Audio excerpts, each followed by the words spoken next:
تو میں نے آپ سے بتایا کہ یہ قدر جو ہے ایک تو اسی سے لفظ قدرت بنا ہے، اور نمبر دو اسی سے کسی شے کی قدر و قیمت، اور پھر اسی کے معنی ہے اندازہ مقرر کر دینا، کسی شے کا اندازہ مقرر کر دینا، یہ قدر ہے۔ اللہ نے ہر چیز کا ایک اندازہ مقرر کر دیا ہے، اور قدر مقادیر مشکات شریف میں ایک پورا باب ہے، ایمان بالقدر اس کا عنوان ہے صحیح معنی میں۔ تو پہلی حدیث کیا ہے؟ مسلم شریف کی روایت ہے، عبداللہ ابن عمرو بن العاص رضی اللہ تعالی عنہما۔ حضرت عمرو بن العاص جو بڑے سرداران قریش میں سے تھے، بڑے سیاستدان تھے اور بڑے بہادر انسان بھی تھے، ان کے بیٹے ہیں عبداللہ۔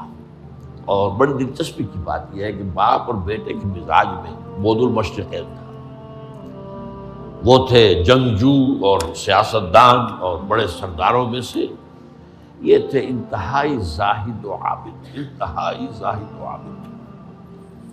انہی کے بارے میں آتا ہے پوری رات کھڑے رہتے تھے نوافل میں، اور ہر روز روزہ رکھتے تھے، جس پر حضور نے یوں کہنا چاہیے کہ ڈانٹ پلائی۔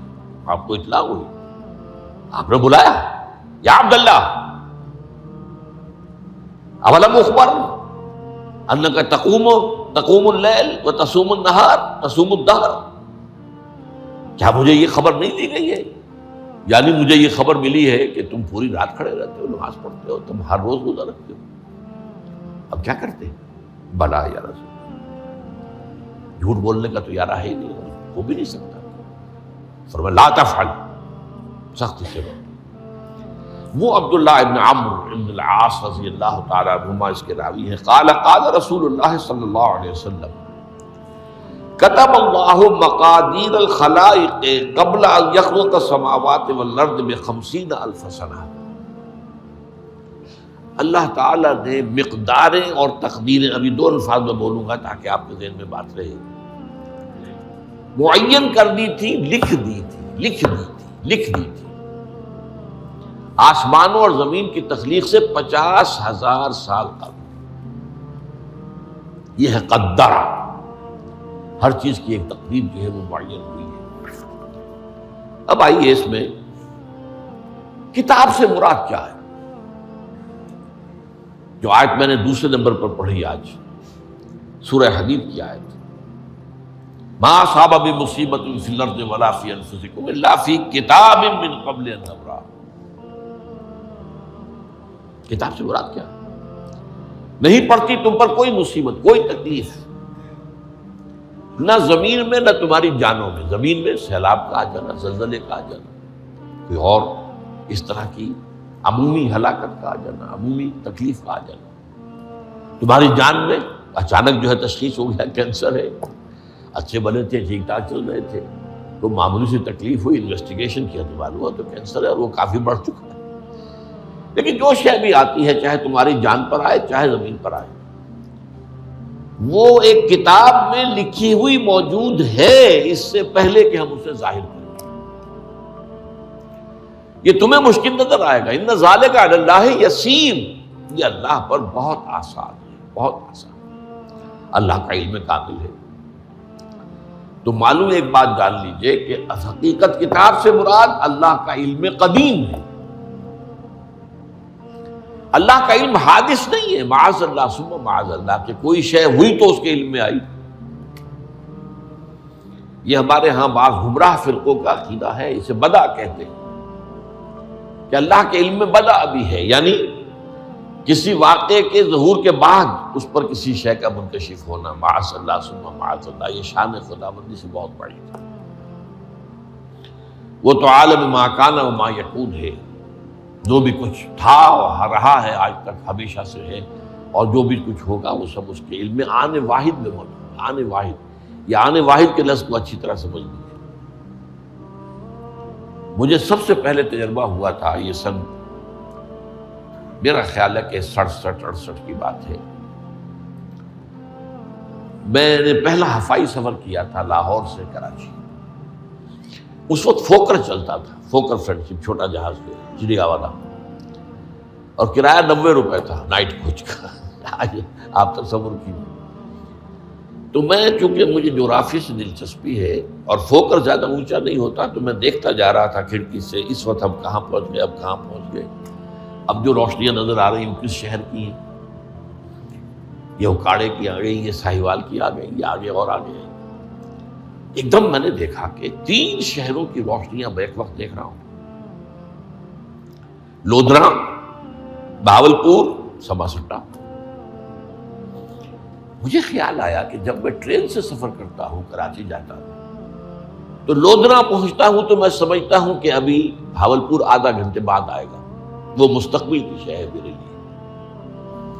بہاولپور پہنچتا ہوں تو لودھرا میرے لیے ماضی کی بات بن جاتی ہے، آدھے گھنٹے پہلے لودھرا آیا تھا، اور آدھے گھنٹے کے بعد جو ہے سماسٹا آئے گا، وہ میرے لیے مستقبل بن گیا، لودھرا ماضی بن گیا۔ لیکن اس بلندی پر میں بیک وقت دیکھ رہا ہوں لودھرا کو بھی اور بہاولپور کو بھی اور سماسٹا کو۔ یہ معاملہ جو ہے اس کو 1 ملین بلین سے ضرب دے لیجئے، اللہ تعالیٰ اس بلند مقام سے دیکھ رہا ہے جہاں اس کے مشاہدے میں، اس کے علم میں ماضی اور مستقبل کا کوئی سوال نہیں۔ آنے واحد، آنے واحد، آنے واحد۔ تو یہ در حقیقت کتاب جسے کہا گیا قرآن مجید میں بار بار بہت جگہوں پر آیا، تو یہ کتاب جو ہے در حقیقت اللہ تعالیٰ کا علم قدیم، اس میں سب کچھ موجود ہے، ہمیشہ سے موجود ہے، لکھا ہوا موجود ہے، اور کوئی غلط نہیں ہو سکتا۔ آگے چل کر گفتگو ہوگی اصل میں بعد میں کہ تقدیر کے جو عام عقیدے میں ہم تقدیر کہتے ہیں اس کے 2 پہلو ہیں۔ ایک پہلو ہے ما اصاب علی الانسان، جو کچھ انسان پر آتا ہے مصیبت، جیسے ابھی آیت میں نے پڑھی ما اصاب من مصیبت فی الارض ولا فی انفسکم۔ ہم ہر وقت زد میں ہیں، کوئی تکلیف آ گئی، کوئی مصیبت آ گئی، کوئی بیماری آ گئی، کوئی حادثہ ہو گیا، کوئی بچہ فوت ہو گیا، کوئی عزیز جو ہے وہ فوت ہو گیا، یہ ہر وقت حوادث ہے۔ تو جو بھی کچھ پیش آتا ہے وہ علم خداوندی میں ہمیشہ سے تھا۔ یہی وجہ ہے کہ ایک اور حدیث ہے ابن الدیلمی سے، لمبی حدیث ہے وہ، لیکن اس کے اندر جو آخری ٹکڑا ہے وَتَعْلَمَ، یعنی انسان کے نجات کے لیے لازم ہے کہ یہ بات بھی تم جان لو انما اصابک لم یکن لیخطئک وانما اخطأک لم یکن لیصیبک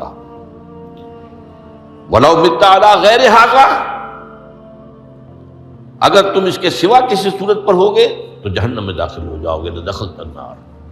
یہ جان لو کہ جو چیز تم پر آئی وہ آنی ہی آنی تھی۔ دیکھیے ہوتا کیا ہے، کاش کہ میں اگر یوں کر لیتا تو یہ نہ ہوتا، بس یہی ایمان بالقدر کے منافی ہے۔ جو ہوا ہے وہ اللہ تعالیٰ کے ہاں تو پہلے سے طے تھا، ہونا ہی تھا۔ تمہاری کوئی تدبیر، کاش کہ میں اس وقت یہ کر لیتا، یہ لا، اسی لیے ایک حدیث میں الفاظ آئے ہیں ان کلمۃ لا تفتح عمل الشیطان، اس لا سے، کاش، اس سے شیطانی عمل شروع ہو جاتا، کاش کہ یہ ہو جاتا، کاش میں یہ نہ کرتا، کاش کہ ہو جاتا، تو یہ نہیں۔ تعلم انما اصابک لم یکن لیخطئک، تو جان لے اس بات کو کہ جو چیز تم پر آئی ہے وہ ہرگز ٹلنے والی نہیں تھی۔ کوئی تدبیر تم کر لیتے، کوئی کسی وقت کوئی ہیلا کر لیتے، کوئی تم قدم اٹھا لیتے، کچھ بھی کر لیتے، وہ تو آنی ہی آنی تھی۔ وما انما اخطاک، جو چیز تم سے چھوٹ گئی، رہ گئی، نہیں ملی۔ ایک ویکنسی ایڈورٹائز ہوئی تھی، آپ نے بھی درخواست دی تھی، آپ کو نہیں ملی، اب آپ ہو کاش کہ میں نے فلاں سے سفارش کرا لی ہوتی، بس گئے۔ تو جو چیز چھوٹ گئی وہ چھوٹ جانی ہی تھی، اس میں قطعاً جو ہے کوئی شکل، کوئی تدبیر، کوئی سفارش، کسی طرح کا کوئی بھی ہیلا، کوئی جو ہے اس پہ کارگر نہیں ہو سکتا تھا۔ لم یکن لیصیبک ومت علی غیر ذالک، اگر تو اس کے سوا کسی کیفیت پر تیری موت واقع ہوئی، اگر یہ یقین نہیں ہے، یہ ہے تقدیر کا وہ مفہوم کہ جس کا تعلق ہے علامہ اصاب الانسان، جو انسان کے اوپر وارد ہو رہا ہے، اس کے ضمن میں تقدیر کا مفہوم کیا ہے، کہ جو ہوا ہے وہ تو ہونا ہی تھا۔ اس میں تو کسی شک و شبے کی گنجائش نہیں، بالکل اللہ تعالیٰ کا فیصلہ ہے۔ البتہ در حقیقت ایک دوسرا پہلو ہے، ما یفعل الانسان، وہ جو انسان کرتا ہے۔ یہاں آ کر یہ تقدیر کا مسئلہ بہت ٹیڑھا ہو جاتا ہے۔ آیا میرے اندر کوئی اختیار بھی ہے کہ نہیں؟ Do I have any free choice؟ یا ہر شخص پہلے سے طے ہے؟ تقدیر کا ایک عام مفہوم یہ ہے، اور اس مفہوم میں بھی بعض روایات بھی ہیں جو اس کی تائید کرتی ہیں کہ ہر چیز پہلے سے طے ہے، لکھی ہوئی ہے۔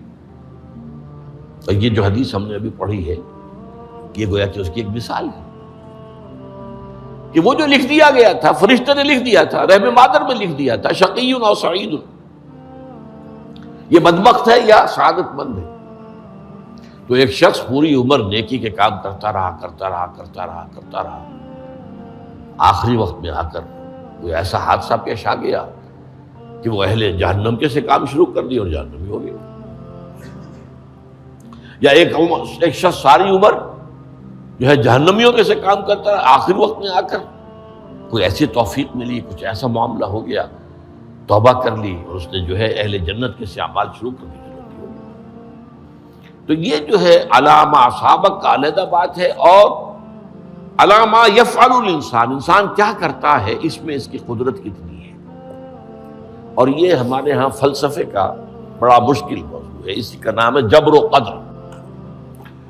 ہمارے اسلاف میں بھی کچھ لوگ ایسے ہیں متکلمین میں سے، دیکھیے ہمارے ہاں ایک وہ لوگ ہیں کہ جو اس پر قناعت کرتے ہیں کہ جو اللہ نے کہہ دیا اور رسول نے کہہ دیا، اس سے آگے ہم مین میخ نہیں نکالیں گے، وہ محفوظ راستے پر ہوتے ہیں۔ لیکن بہرحال انسان کو اللہ نے ایک عقل بھی دی ہے، اور یہ عقل سوالات اٹھاتی ہے،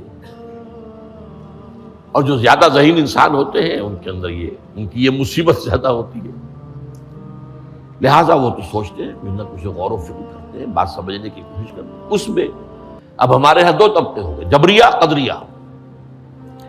ایک نقطہ نظر یہ ہے کہ انسان مجبور محض، کوئی اختیار نہیں، اور ایک یہ ہے کہ انسان قادر مطلق ہے، جو چاہتا ہے اپنے فیصلے میں مختار مطلق ہے، تو فیصلہ کرتا ہے۔ انہیں قدریہ کہتے ہیں۔ تو جبریہ اور قدریہ ان کی بحثیں ہمارے یہاں، یہ وہی تقدیر کا مسئلہ جو میں نے کہا تھا، بحثوں میں آ کر الجھ جائے، آج تک حل نہیں ہوا، حل ہو سکتا ہی نہیں۔ اب اس کے ضمن میں علامہ اقبال کا ایک شعر آپ کو سناتا ہوں، وہ بہت اچھا لگتا ہے، بہت خوبصورت لگتا ہے شعر ہونے کے اعتبار سے۔ تقدیر کے پابند جمادات و نباتات، مومن صرف اللہ کے احکام کا پابند۔ اس میں انسان سے پابندی کی نفی کر دی گئی ہے، وہ صرف پابند ہے اللہ کے احکام کا۔ نتیجے کے اعتبار سے تو جو یہ شعر کہہ رہا ہے جو بات، وہ صحیح ہے، پابندی اصل جو ہے وہ اللہ کے احکام کی ہے۔ لیکن یہ کہ تقدیر کی پابندی سے انسان بھی پوری طرح آزاد نہیں ہے، یہ سمجھ لینا کہ یہ جمادات و نباتات ہی کا معاملہ، یہ غلط ہے، یہ مبالغہ ہے۔ ظاہر بات ہے کہ شاعر جو ہے، شاعر مبالغے سے بچ نہیں سکتا، چاہے وہ علامہ اقبال ہو، کوئی بھی ہو۔ تو اسی لیے سورہ شعراء کے اندر جو عام شعراء کی جو صفات بیان ہوئی ہیں وہ آپ کے ذہن میں آ گئی ہوگی۔ مبالغہ کرتے ہیں، فی کل واد یہیمون انہم یقولون ما لا یفعلون، وہ کہتے بھی وہ کچھ ہے جو کرتے نہیں ہیں، اور یہ بات تو علامہ اقبال پر بھی چشمہ ہوتی ہے۔ بہرحال یہ شعر ذرا پھر نوٹ کیجئے، تقدیر کے پابند جمادات و نباتات، مومن صرف اللہ کے احکام کا، کوئی بات صحیح نہیں۔ انسان بہت سے اعتبارات سے مجبور ہے۔ سب سے پہلے جو ہے انسان کے اندر ایک تقدیر نوعی ہے، نوع انسان۔ چھوٹی سی چڑیا اڑتی پھرتی ہے، انسان نہیں اڑ سکتا، آپ نے ٹھیک ہے مشین ایجاد کر دی، جہاز ایجاد کر لیا، آپ دوڑ رہے ہیں 500 آدمی اور سینکڑوں من سامان لے کر جو ہے وہ جا رہا ہے، 747 ہو یا 757 ہو، یہ کر لیا ٹھیک ہے، خود نہیں اڑ سکتے، اب کیا کریں گے آپ؟ یہ تقدیر نوعی ہے، اسپیشیز، ہر اسپیشیز کے لیے اللہ نے ایک اندازہ مقرر کر دیا ہے، اس اندازے ہی میں رہے گا، اس سے باہر نہیں جا سکتا۔ پھر ایک تقدیر شخصی ہے۔ اب دیکھیے تقدیر شخصی کیا ہے؟ بعض اوصاف و صفات ہمیں وراثتاً ملتے ہیں، we have no choice۔ پہلے بھی یہ بات مانی جاتی تھی، آج جو ہے ذرا سائنٹیفک انداز میں ہم کہتے ہیں جینز میں چلا آ رہا ہے، اس جینز کو بدل سکتا ہے؟ جو جینز بھی آپ کو ملے اپنے والدین کی طرف سے، وہ آپ کی شخصیت کا ظاہر بات ہے کہ فیصلہ کن طرز پر اس پر ڈال دیتے، جینز ہے، پابندی ہے۔ نمبر 2 یہ کہ خاص طور پر جو گھر کا ابتدائی ماحول ہوتا ہے، ماں کی گود اور ابتدائی گہوارہ گھر کا، اس کے جو اثرات مرتسم ہو جاتے ہیں شخصیت کے اوپر، وہ بھی بڑے مستقل ہوتے ہیں، پختہ ہوتے ہیں۔ ان دونوں چیزوں کو ضرب دے لیجئے، hereditary factors multiplied by environmental factors, اس سے مل کر ایک شے تیار ہوتی ہے جس کو قرآن کہتا ہے شاکلہ۔ قُلْ كُلٌّ يَعْمَلُ عَلَىٰ شَاكِلَتِهِ فَرَبُّكُمْ أَعْلَمُ بِمَنْ هُوَ أَهْدَىٰ سَبِيلًا، سورہ بنی اسرائیل۔ شاکلہ کسے کہتے ہیں؟ شاکلہ، شکل دینے والی شے۔ آپ کو لوہا ڈھالنا ہے، کوئی خاص پرزہ بنانا ہے، اس کا پہلے سانچہ بناتے ہیں، لوہے کو پگھلا کے اس میں ڈالیں گے تو جیسا سانچہ ہوگا ویسا ہی لوہا جو ہے وہ شکل اختیار کرے، اس سے شاکلہ کہتے ہیں۔ یہ شاکلہ جو ہے ہر انسان کا، اس سے باہر انسان نہیں جا سکتا، اس کے اندر سٹرگل ہوگی، اس کے اندر اس کی جد و جہد ہوگی، لیکن اس کا یہ مطلب نہیں ہے کہ اس کو کوئی فری چوائس ہے۔ فری چوائس ہے، لیکن وہ فری چوائس انہی حدود کے اندر کام کرے گا، اس سے باہر نہیں۔ اس بات کو مختلف احادیث میں حضور نے بہت خوبصورتی سے بیان کیا۔ ایک حدیث بڑی اہم ہے، بڑی اہم ہے، الناس کالمعادن، انسانوں کی مثال بھی معدنیات کیسی ہے۔ اب سونے کی معدنیات میں سے سونے کی جو اور ہے، اب پتہ نہیں اردو میں مجھے معلوم نہیں اور کا ترجمہ کیا کرتے ہیں عام طور پر، لیکن جانتے ہیں اور وہ کچی دھات جس سے کو صاف کر دیتے ہیں تو پھر وہ دھات جو ہے خالص شکل میں سامنے آ جاتی ہے۔ سونے کی اور سے سونا بنے گا، چاندی کی اور سے چاندی بنے گی، سونا تو نہیں بن سکتا، جتنا چاہے صاف کر لیں، وہ اور تو مستقل۔ الناس کالمعادن خیارکم فی الجاہلیت خیارکم فی الاسلام، جو تم میں جاہلیت کے دور میں، پری اسلامک دور میں جو بہترین تھے، وہی اسلام میں آ کر بہترین ہوئے۔ وہ اور سونے کی تھی، وہ صاف ہو گئی ہے، اور سونا جو ہے وہ نکھر کر خالص سونا بن کر آ گیا ہے، اسلام نے صاف کر دیا۔ وہ چاندی کی اور تھی، اسلام نے اس کو صاف کر دیا ہے، وہ نکھر کر چمکتا ہوا جو ہے وہ چاندی بن گئی۔ لیکن یہ کہ اذا فقہوا، البتہ پھر اس میں ایک اضافہ کیا حضور نے، جبکہ ان کے اندر دین کا فہم داخل ہو جائے تو یہ کہ جو بہترین پہلے تھے وہی بہترین اب ہوں گے۔ اسلام لانے سے پہلے بھی بہترین ابو بکر تھے، اسلام لانے کے بعد بھی بہترین ابو بکر تھے۔ حضور پر وحی سے پہلے بھی بہترین خاتون خدیجۃ الکبریٰ تھی، ایمان لانے کے بعد بھی بہترین خاتون خدیجۃ الکبریٰ تھی۔ اور دوسری حدیث سنیے، عن ابی الدرداء رضی اللہ تعالی عنہ قال بینما نحن عند رسول اللہ صلی اللہ علیہ وسلم، اسی حال میں کہ ہم ایک روز ہم حضور کے پاس تھے، نتناکرون ما یکون، اور ہم ذرا سوچ رہے تھے کیا کیا کچھ پیش آنے والا ہے دنیا میں۔ اذ قال رسول اللہ صلی اللہ علیہ وسلم، جبکہ حضور نے ہم سے ایک بات کہی، بڑی غور سے سنیے، اذا سمعتم بجبل ان زال عن مکانہ فصدقوہ، اگر تم یہ سنو کہ کوئی پہاڑ اپنی جگہ سے ٹل گیا تو مان لینا۔ ستا اٹھ کے کوئی نہیں خوش ہوتا،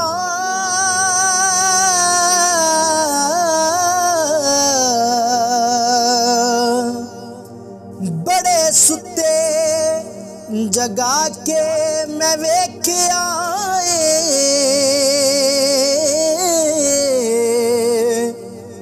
کتے جیا نہیں کوئی وفادار ڈٹھا،